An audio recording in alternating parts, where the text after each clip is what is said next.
6 юни се оказа дата, която в болница Надежда ще се помни, защото донесе голям късмет. През този ден се родиха 9 бебета, а на сутринта, на 7 юни се появи и 10-то. Не, че и преди не е имало много бебета в един ден, но този път имаше 3 двойки близнаци, което си е голямо щастие, разбира се, но и голямо напрежение за екипите. Напрежението е голямо, но по-голяма е радостта. На този ден се появиха 10 бебета, от които 3 двойки близнаци. Това може би се случва за първ път в болницата и всички бяхме много въодушевени и радостни от раждането на толкова много деца в един ден. Уморително е много, да. Но пък е хубаво. Полезно, приятно. Полезно за родилките, приятно за нас. Уморително е, но ние умора не чувстваме, защото сме щастливи. Някои от ражданията в този ден никак не бяха от лесните. Кристина избира да роди по естествен път. Аз съм Кристина, на 26 и това ми е на един ден. Желана е много и чакана и така попреносих я малко, ама тя си избра датата. За 6 дена съм я преносила и на 6.6 реши да излиза момата. Да. Беше трудно, по-дълго време ни отне, но слава Богу, накрая успяхме да народим нормално бебенцето и всичко да мине окей, да са щастливи и майката, и таткото, и бебето да е добре. В крайна сметка всички раждания преминаха успешно и младите майки вече гушкат своите дълго чакани дечица.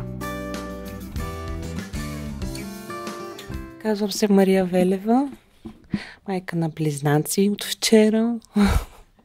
Имаш още едно детенце? Имам още едно детенце, голямо, на 2 годинки. Казвам се Невена Несторова, от Ямбол съм, на 42 години. Моите дечица и 3 са много дълго чакани и много желани. 3 се получиха след инвитро процедури, доста на брой, но все пак си заслужаваш всичко.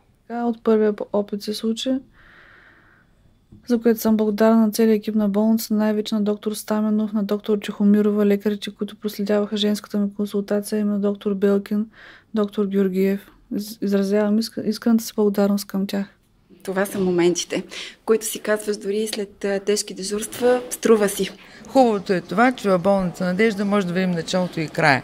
Значи за тези близнаци всичките са много ценни, в такъв смисъл, че са инвитро бебета, дълго чакани и родиха се ни разкошни бебета. В един ден 10 нови човечета. Какво чувства човек в този момент? Чувства страшна гордост и страшна радост и естествено и мъничко умора след всичките тези 9-10 бебенца, които са за един ден. Не е много често при нас, но слава Богу все по-често става в нашата болница. Такава бройка за един ден да се появят. На 6-тия ден от 6-тия месец се родиха толкова деца. 6, от които близнаци. Не случайно някои започнаха да свързват това с някакъв знак свише. И сигурно е така, но ако не е друго, то поне остана общата убеденост, че на 6-тия ден от 6-тия месец болница Надежда заслужи поне няколко шестици. Колко шестици да напишем на болница Надежда за 6 и 6? 6 от 6. Колкото възможно най-високо. 6 по 2, 12. 12 шестици. Да, точно така, 12 шестици, да. Колко шестици да пишем на болница Надежда онзи ден?